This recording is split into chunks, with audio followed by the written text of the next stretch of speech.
Welcome to the Complete Leader Podcast, giving leaders the tools and information they need to grow and change their worlds. Now here's your host, Dale Dixon. Choosing empathy to help you become a high-performing leader. I'm your host, Dale Dixon. I help leaders be their best on stage and in front of the camera. I'm also a Chief Innovation Officer for a Better Business Bureau. Davina Ware, well, she works with Price Associates as their workplace and career advisor and marketing and PR director. Davina has been instrumental in elevating the brand presence across various platforms. You can find The Complete Leader all over the place. She's the force behind the promotion of the brand in a vast community, overseeing campaigns for member engagement, virtual courses, alumni re-engagement, and the exciting launch of a new website. Check it out, thecompleteleader.org. In addition to her impressive marketing and PR portfolio, Davina is also a seasoned coach. She guides individuals with TTI assessments and the Complete Leader's 27 competencies, and with skills ranging from event planning and management to executive coaching and public speaking.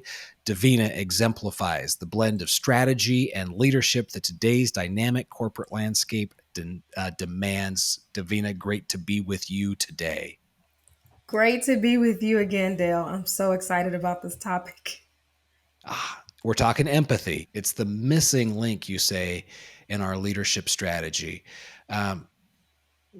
Give us some examples on, because you spend so much time working with so many clients, how do you see it as a missing link? Where does it surface? What are some of the results of a lack of empathy in business? Excellent question. I see it surface when people have their own self-interest, which makes sense, right? If you're going to be promoted or recognized for the work you do, it's you as one person.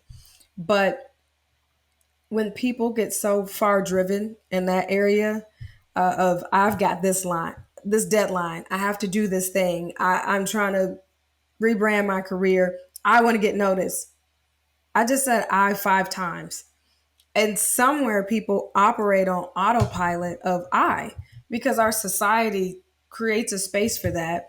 But it's a weird dichotomy because in the workplace, it is you and it's your specific title and role, but you have a whole team that's moving this forward. So when there's fear, I think panic, ego, or just a lost sense of self, people get hyper focused on themselves. And so they almost don't make room for other folks to even think about other people. Sadly to say that. And the intent is not always a negative one, but in survival mode, this is where people tend to go. We are all tuned in to one radio station, WIIFM. It's called There What's you go. In It For Me. Absolutely right.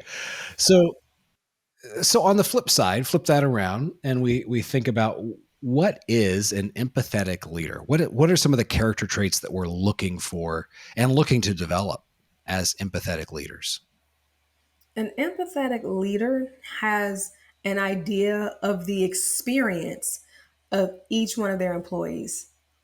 So they know a bit about their background. They have an idea of how they show up. They know what motivates them. And so they speak to that area. Gone are the days of we hired you, do your job. That's it, end of discussion. Gone are those days. One, because as millennials enter the market, and I'm telling on myself a little bit, we are striving for work-life integration and not just work-life balance. And I need to feel like I'm somewhere where I'm appreciated, where they care about what I'm doing. But even if it's just recognizing I'm here and why I'm here, I'll probably stay. You see me ultimately. So before we can get to what I can do for you, it's who are you? Who are the folks on your team? We don't have to get very deep into pain points and background information, but just who showed up here today for work. I just want to know who that person is. What makes you great? What are the things that frustrate you? And not be intimidated by it. So it's know who's on your team, but also be really, really open to feedback. Don't just say that you have an open door policy. Physically leave your door open so folks can come in and ask questions, leave concerns, but you have to be a part of the inclusivity. It starts with you. So that's stepping outside of your leadership role, taking that leadership hat off, just put it on your desk. You don't have to put it away in a drawer, but just be a team member. I think we forget that leaders are still they're still members of the team. They haven't become some alien life force that I think we've made each other to be.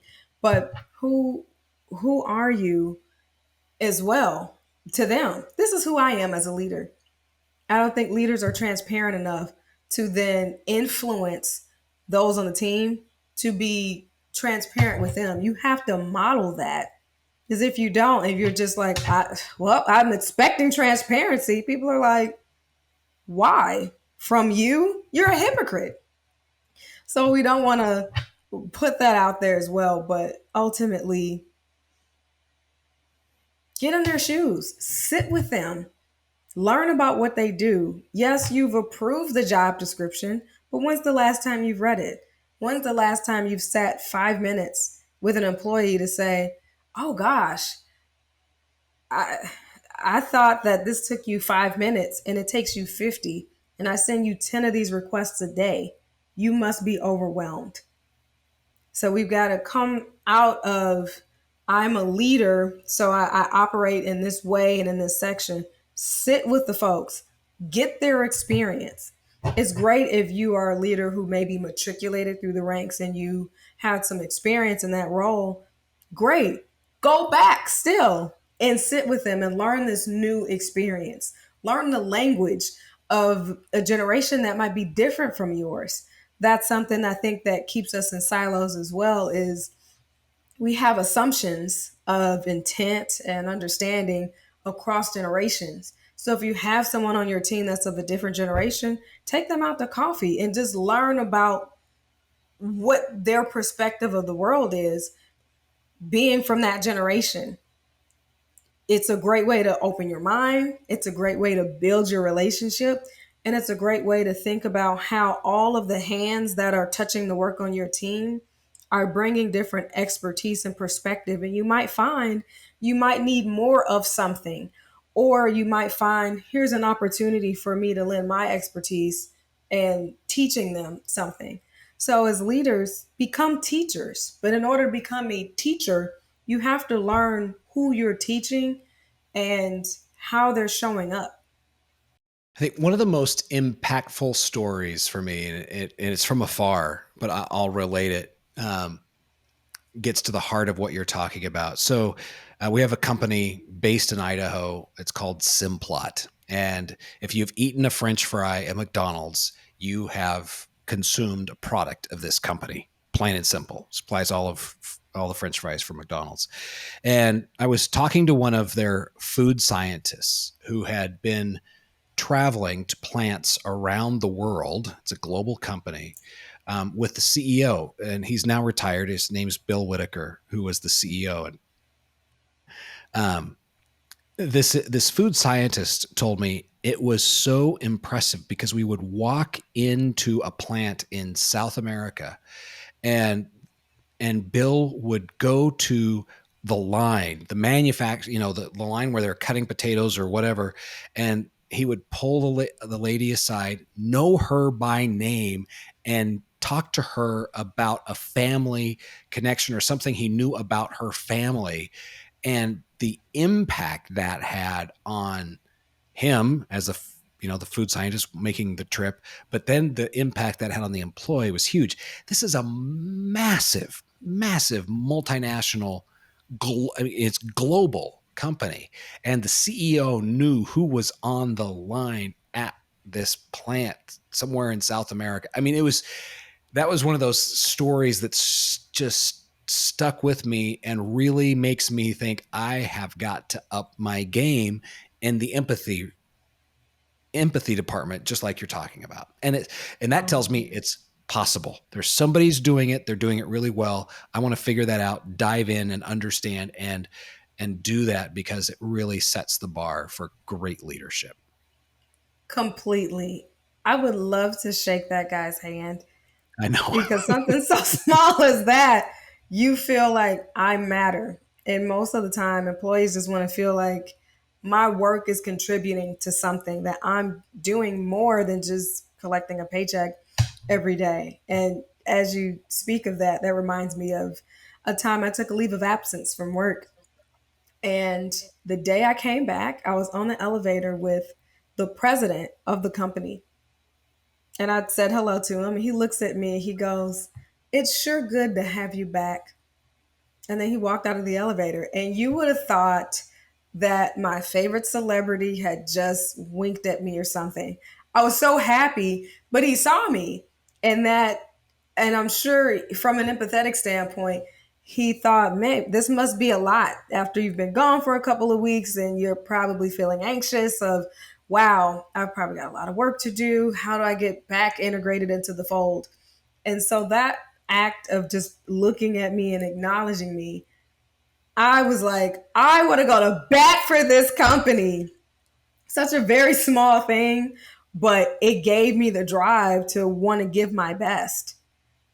So let's bring this current day. The most recent episode, we were talking about communication gaps. We talked about culture. You talked about, the impact of COVID on the workplace, and I would like to, as cliche as it is now, but the difference and the difference that empathy makes in the workplace now, considering how the workplace has changed dramatically in the last 3 years. So, as at the recording date of this podcast. So, why is it important in the workplace now, and how has it changed?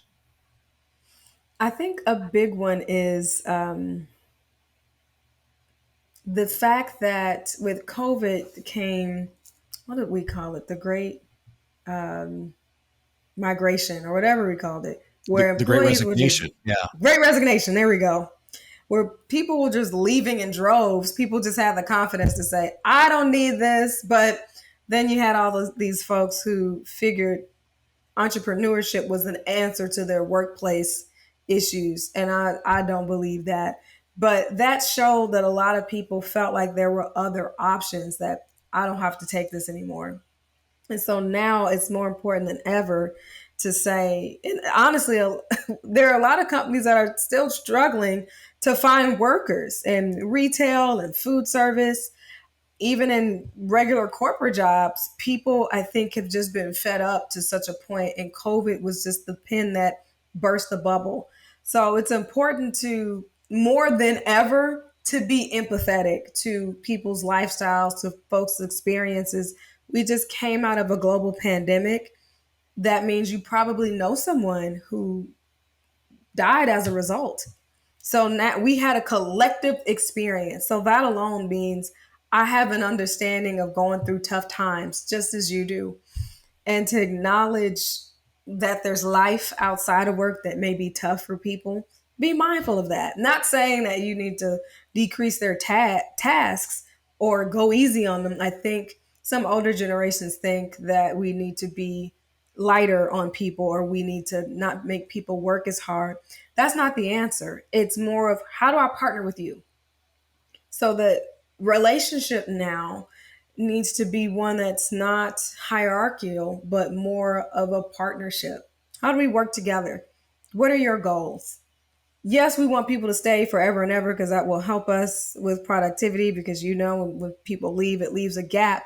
But how can I partner with you to make sure that, as we've hired you as an employee to produce this kind of work, let's make sure you're getting what you need as well.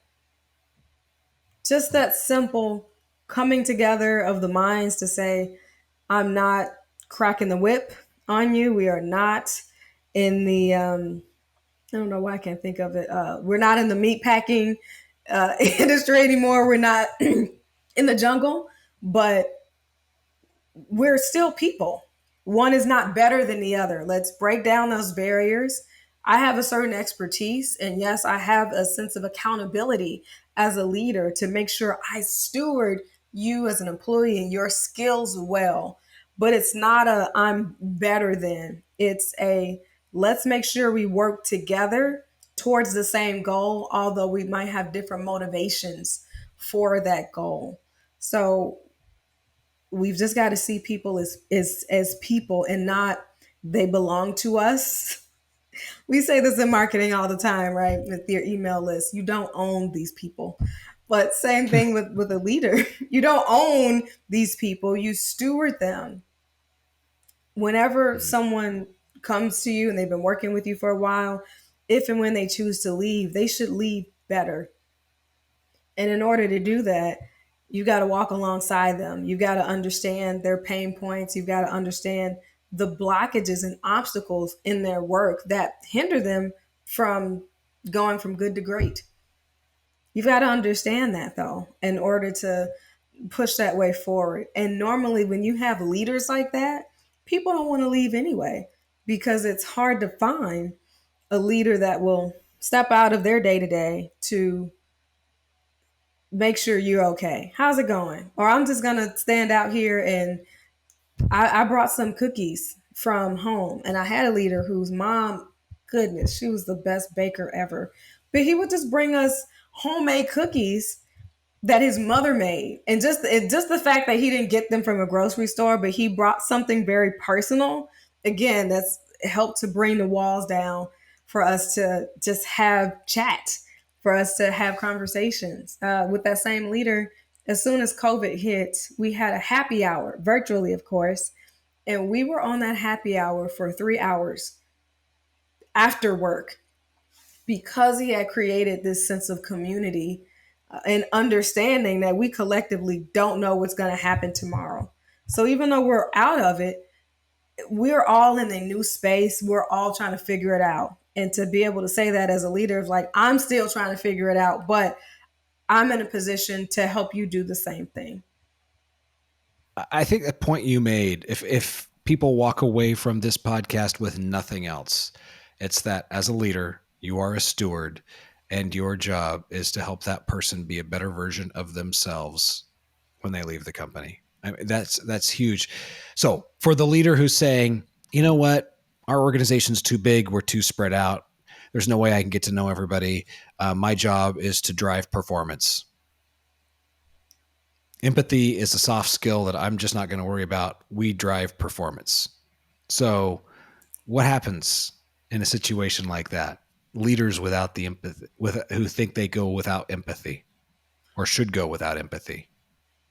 I would say that if you want performance, you need to get their buy-in. And in order to get their buy-in, you've got to understand the shoes they walk in. So as soon as you said that, I'm like, it's the same thing. Performance doesn't happen without having some kind of connection to the person that you want to perform. Because if they don't, you're detached from that person and they're just working to their own devices, maybe their own drive. But when people feel disconnected, their performance is not going to be high. Studies have shown that time and time again throughout the years that some people, do you want people to just be collecting a paycheck? That's what I would pose to that leader. Now, here's the thing. You don't have to do it alone. I get it. You are in charge of outcomes. But who can you partner with to be a liaison, perhaps, between you and that and the people that you serve, essentially? There's someone who loves this work. There's someone that is really great at relationship building. So if that's not you, that does not give you license to throw in the towel, but it does give you an opportunity to connect with someone else who loves this work and that will be a cheerleader for on your behalf and for your team. So if it is painful for you to even think about, let me sit with my employee for a while, let me take them for coffee, etc. If it's painful, find someone who is great at this. And then you're giving them an opportunity to be even more of who they are, which if it's being empathetic and building relationships, normally those people are infectious anyway. So that can spark the performance, that can spark the excitement of that team member when you do that. So if it's not you, find someone else who can work with you in doing this, but that does not leave you off the hook. So what are some of those behavior styles that would make being empathetic difficult? If I'm looking at myself and saying, man, I don't feel comfortable sitting down to coffee with the employee, what are some of those behavioral styles that will help people understand themselves better? Empathy starts with me first. Yes, empathy starts with me. I'm thinking about putting that on a shirt. But our drivers, our conductors, because that's what their role is to drive the team forward, to get the results. And so when they respond to problems and challenges, they can be very direct, which is great, but sometimes they steamroll people in the process. And people are the last thing they think about. But we can't do that. Just as we've talked about in optimizing strategy for results, people are at the center of a good strategy. Same thing. So if you find that you're a person that doesn't like small talk or chit chat or something, find what works for you. If normally those folks tend to be competitive, maybe that's a great way to integrate everyone, is to create kind of a competition that's focused on a certain style of work. Then you get folks buy-in, and then we can kind of come together in a different way than that. Or you have those folks that are highly compliant, that love the data, love the numbers, are very high in quality assurance and making sure that they're dotting their I's and crossing their T's. And so a lot of times they don't even have the capacity to mix and mingle with people because they got to make sure that the data is right. They color inside the lines. They are your go-to folks for quality checking your work.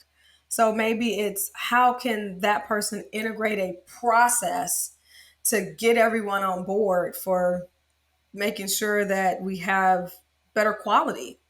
So it could be stewarding an effort to do that, or partnering with a person that loves people in context. But in each case, I would say find the people person on your group, find the person that loves water cooler talk, and partner with them to help your initiative, whether that's your competitive thing you're doing, whether that's how can we all get together with quality.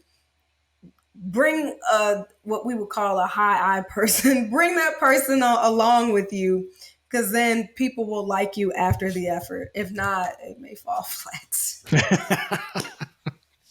Nice way to put it. So as we land this plane, you've been leaving breadcrumbs all along the trail for us to follow as far as working on our empathy. But sum it up. What are some of the things that leaders can be doing to bring empathy to their leadership style? The first things first is just be available. No, not 100% of the time, but don't stay locked away in the CEO suite, untouchable, so to speak. But just show up and show up as a real person, not as your title. Show up as Dale. Show up as Davina. I'm a real person in addition to me being a leader. And I just want you to see me as such. And just looking people eye to eye as you're having conversations, and listen. Do some active listening. Repeat back what you've heard.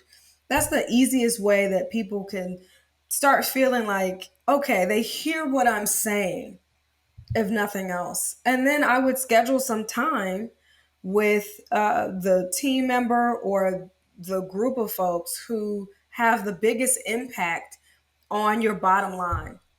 What do they do all day? What's their perspective? A lot of times they have great insight on how things can be better, but they just don't know the process. They don't know if it's their place to provide this insight. So give them one. Give people a platform to have discussions about things. And then the last thing is work within your leadership style. So as we mentioned, with folks that are more direct with problems and challenges, or the folks that are more precise when it comes to compliance, how can you make that great and bring people along? Because that way you're not practicing cognitive dissonance where you're doing something very other than how you would normally operate. But make it fun. Bring the team along and uh, your relationship builder so that you can be you authentically and then other people can join that party. But ultimately, at the end of the day, as a leader, think about your first job or your second job before you had a leadership position. What was that like? How did you feel? And yes, you've worked hard, you've matriculated, but there were points where you wish someone had a better understanding of your experience so that they could have created a better one for you. So go back to your 22-year-old self. And honestly, I would put it on the calendar and you don't have to make it a big deal, but maybe once a quarter, think about 25-year-old Davina in this workplace and identify someone who's maybe that same age on your team and think about the parallels to that.